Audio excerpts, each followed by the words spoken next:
Alors cette semaine, c'est parti pour la partie 3 de la série débutée dans le monde des K-dramas. Et on va se focaliser sur le ô combien détestable et horrible syndrome qui est le SLS. Avant tout, est-ce que ça va? Est-ce que tu as passé une bonne semaine? Alors le SLS, Kizaku, c'est un terme anglais qui veut dire Second Lead Syndrome, et en français très approximatif, ça donnerait syndrome du deuxième héros. Alors ouais, je t'ai pas menti, Quand je t'ai dit que la traduction serait approximatif, on est dans le très approximatif. Et c'est un syndrome qui risque de te faire vivre une souffrance incommensurable. Quand tu regardes les dramas coréens, ceux qui ont un tag romance bien évidemment, parce que c'est pas un truc que tu vas expérimenter, disons dans Squid Game par exemple.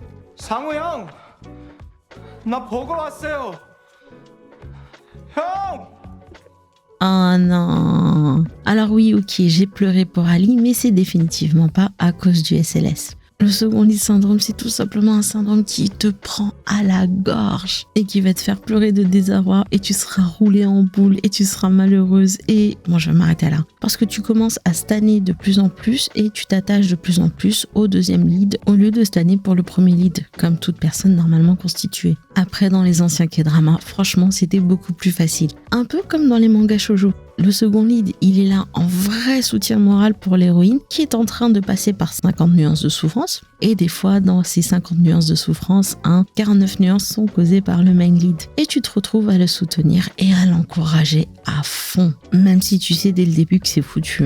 Et d'un autre côté, tu crées sur la female lead d'aller chez l'ophtalmo pour voir qu'il y a un mec vraiment, mais vraiment pas mal juste à côté d'elle. Mais non, cette bolosse va continuer sur sa lancée et finir avec le main lead. Et toi, tu finis comme ça quand elle dira une bêtise du genre que le main lead, c'est le meilleur mec au monde. Alors, il faut savoir que le SLS a beaucoup changé ces dernières années. Déjà, d'une part parce que les main leads sont grandement améliorés, avec le parfait packaging physique et mental. Un peu comme si au fil du temps, les main leads se sont rendus compte qu'il suffisait de fusionner avec les qualités du second lead pour devenir l'ultimate perfect boyfriend ou husband matériel. Et d'un autre côté, les second leads, ils ont appris à laisser de la distance avec l'élu de leur cœur et comprennent qu'ils ont raté leur chance et passent à autre chose. Et à ce niveau, franchement, mes deux préférés de ces dernières années, ce sont Song Yoo-chan dans Delitos of Sunshine, qui est une crème. Et le mec, il accepte sa défaite avec beaucoup de classe. Soit dit en passant, franchement, le drama, je te le conseille un max. Un gros coup de cœur pour ma part et je l'ai binge-watché de folie malade.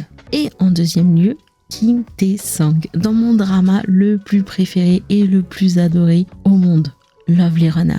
Et à ce niveau-là, cherche pas. Le niveau d'obsession que j'ai pour ce drama dépasse l'entendement. Tu te rendras vraiment compte de ma folie quand je ferai la vidéo débrief sur ce drama parce que je suis devenue une grosse fan.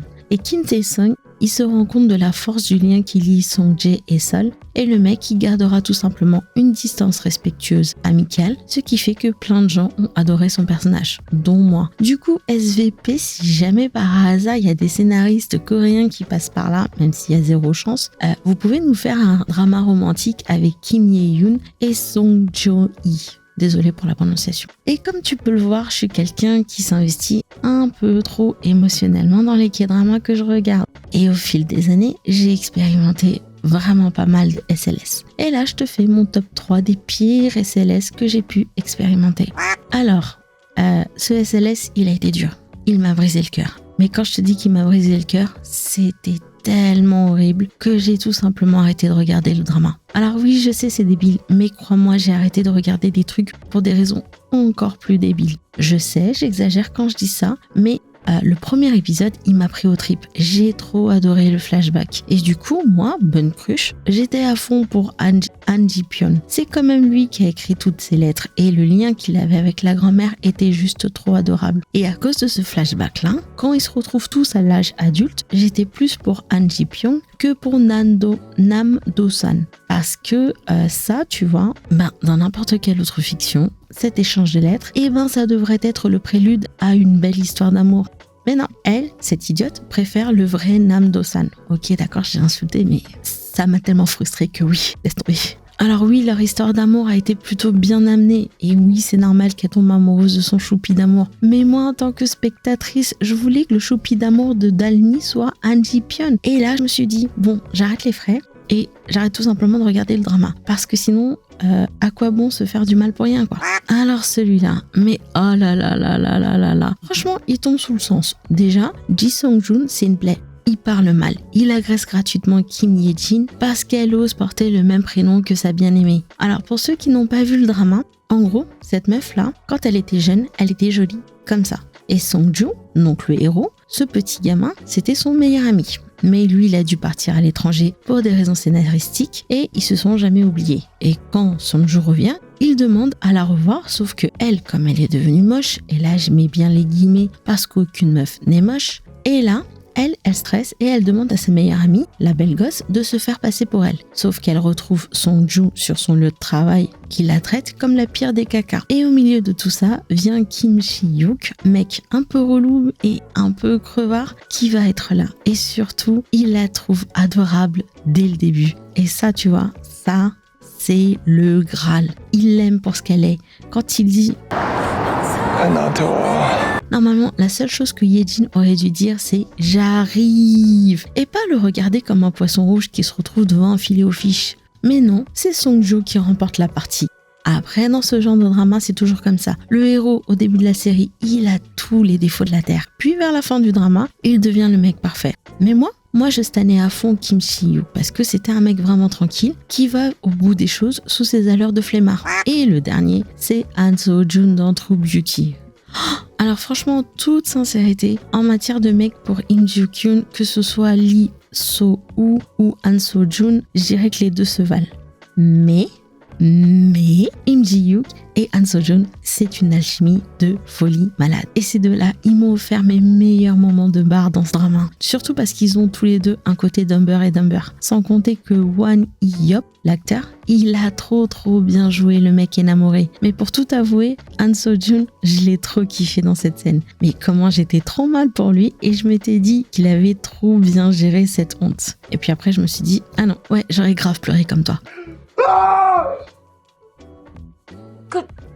야, 나 아무것도 못 봤다. 진짜야?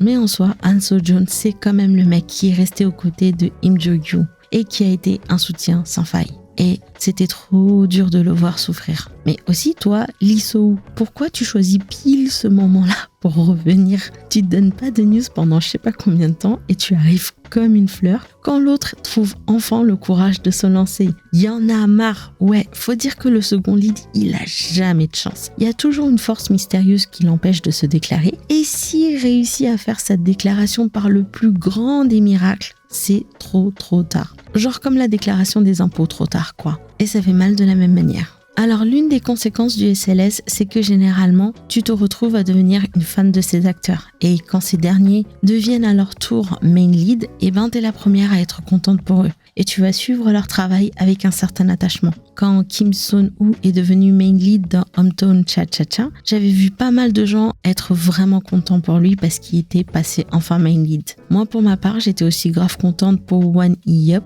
et j'ai regardé YR surtout pour lui, même si j'aime bien So Yoon-ji. Mais bon, là j'ai vraiment essayé de le faire au plus court, sinon je t'aurais cassé les pieds avec She's in the Trap ou The Air. Oh là là, non franchement rien que d'y penser, j'ai le seum. Bref, on va peut-être se laisser là, avant que je m'énerve bêtement et que je commence à crier dans le micro. J'ai hâte de voir en commentaire les SLS que toi tu as eu, et si jamais j'ai pas mal de réponses, eh ben je ferai une vidéo follow-up sur tes SLS à toi. En attendant, je te souhaite de passer un bon dimanche, une bonne semaine, et je te dis à dimanche prochain.